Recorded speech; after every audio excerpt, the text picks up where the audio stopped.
Everything you've been told about thought leadership is wrong.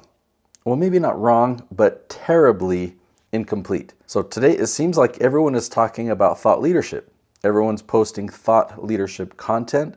Everyone wants to become a thought leader. And because we see so many people creating this type of content, we naturally assume they're thought leaders. But they don't even come close. Maybe they aspire to be thought leaders. Maybe they're experts. They're probably building toward it, but posting thought leadership content does not make you a thought leader. And if you don't understand what thought leadership actually is and the tremendous benefits that come from achieving thought leadership status, then your experience is going to result in disappointment. By the end of this episode, I think you'll have a completely different definition of what thought leadership actually is and how to achieve it. Let's dive right in.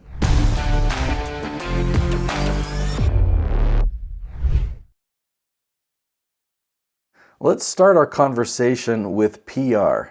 Wouldn't it be excited to be featured in Forbes? Yeah, absolutely. What about Entrepreneur? What about CNBC? Of course. I mean, it would be exciting. These opportunities are actually very valuable. They give you exposure. They help more people to see you, but this does not create thought leadership. In fact, I think it's usually the other way around. People who become true thought leaders naturally attract opportunities like these because they've already established themselves as the authority. Now, sure, sometimes people get lucky or they have great connections or they land opportunities just early on, but PR itself does not make somebody a thought leader. It shines the spotlight on someone who already is. When you build true thought leadership, PR opportunities become the norm instead of opportunities that you believe are going to launch you into success. Now, the same is true of books. Don't misunderstand me. I love books. A book is a great sign that you have the potential to become a thought leader. It demonstrates that you have valuable knowledge, experience, and ideas worth sharing. Writing and publishing a book is a huge undertaking, but the book itself doesn't make you a thought leader.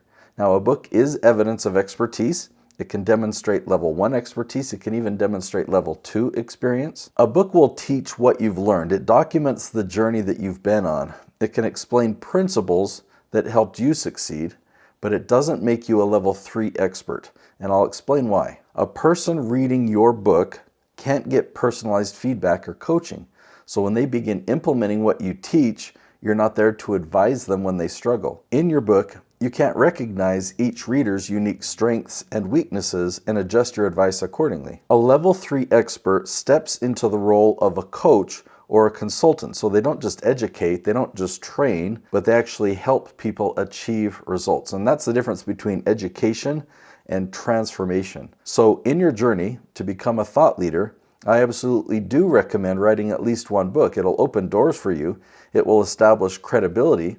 It can become an important part of your business. I just don't want you to have the false expectation of what the book alone will accomplish, that when you publish it, you'll become a thought leader. Sorry, that isn't how it works.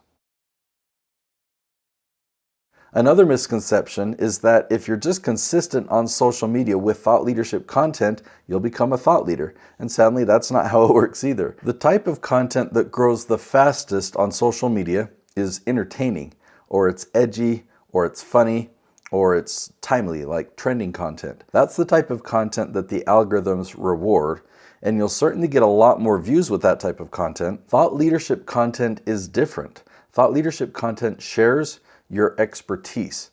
It answers important questions.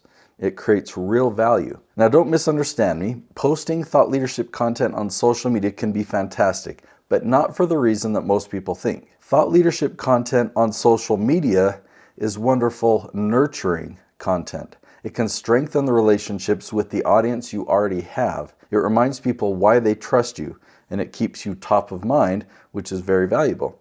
But nurturing isn't the same as marketing. Most people are creating thought leadership content and posting it on social media, then wondering why they're not becoming a thought leader. The problem is the only people who see it are the people who already know you, right? So you're nurturing your existing tribe, your followers, or your connections. But where thought leadership should be and where it's not being put is positioned in front of the people that have never heard of you before, but searching for your expertise. So the strategy I teach is different. I teach you to create thought leadership content that is searchable, content that people can find the moment that they realize that they need your help, right? That's the most valuable moment for your expertise to be discovered, when someone is actively searching for answers. This is a moment that they have a need, or they're trying to solve a problem. They're looking for guidance, and they're hoping to find somebody that they can trust. So that's when thought leadership has the greatest impact. So yes, go ahead and post thought leadership content on social media. Your existing audience will love it, but don't confuse nurturing your audience with becoming a thought leader. Those are two separate activities. True thought leadership happens when people who've never heard of you before can find your expertise when they need it. Surprisingly, the same is true of followers. Not all followers are the same. Why are they following you? Are they following you because you're entertaining, because you're funny, because you're inspiring, or because they trust your expertise and want to implement it? Now, I follow Mr. Beast. Millions of people do. He's very entertaining. His videos are very exciting. And he's built something incredible. It's a very cool story. But he isn't trying to be a thought leader. He's not trying to lead people towards some transformation. He's not helping people achieve specific outcomes through a repeatable system, right? So he's an entertainer.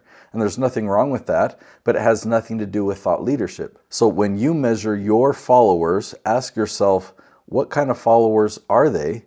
And what kind of followers do I really want? Now, this next thing is probably the biggest trap. Going viral feels incredible, and I can understand why people chase it. We all hear the stories. Someone creates content for years, then one video explodes, their subscribers skyrocket, and their whole life changes. Even YouTube celebrates it. They literally put fireworks on your screen, so it's no wonder that people think that going viral means success. But the reality is, virality often attracts the wrong audience, and it creates this illusion of success. In fact, on YouTube, a viral video can actually hurt your long-term thought leadership, because now YouTube wants to show your future content to the viral audience that followed you for entertainment.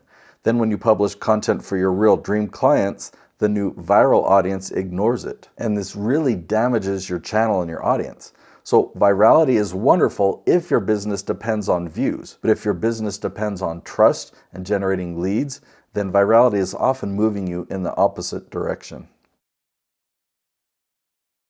So now let's talk about fame. We could talk about a lot of the same things here. It depends on what you're famous for. When I think of a famous thought leader, someone like Simon Sinek comes to mind. He's famous because of his ideas. People trust his thinking because they've applied his principles. But there are countless celebrities who are famous for completely different reasons. Then they start speaking about topics where they haven't earned trust. So a Hollywood actress commenting on politics doesn't automatically make me value her opinion. In fact, I usually want to do the opposite. Fame and thought leadership are clearly not the same thing. Here's the biggest misconception of all. Thought leadership is not having thoughts. Everyone has thoughts. Many people have brilliant ideas, and anyone can write those brilliant ideas down. You can write a book, you can create content, but that doesn't make you a thought leader. So the real question is, what do those thoughts do for other people? Do they inspire action? Do they solve problems? Do they help someone move from point A to point B? A true thought leader doesn't just have valuable ideas, but their ideas create change. People trust them and they implement what they teach. People get results because of what you teach, and that's completely different.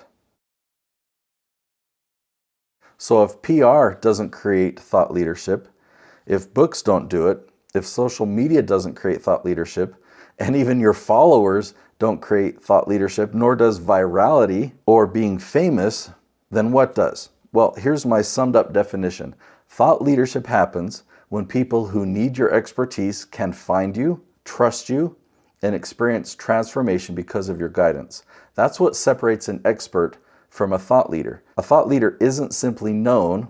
A thought leader is found, trusted, and followed because they consistently create positive change in other people's lives and businesses. The world doesn't need more people with good ideas. It needs people who figured out what to do with those ideas and has figured out how to help people implement those ideas to their own success. That's thought leadership. So now with that understanding of what thought leadership is, Where does it begin? Where do you start? Well, that's exactly what I'm going to cover in my next episode. Now that we've cleared all the misconceptions away, it's time to answer the questions that we've been building toward.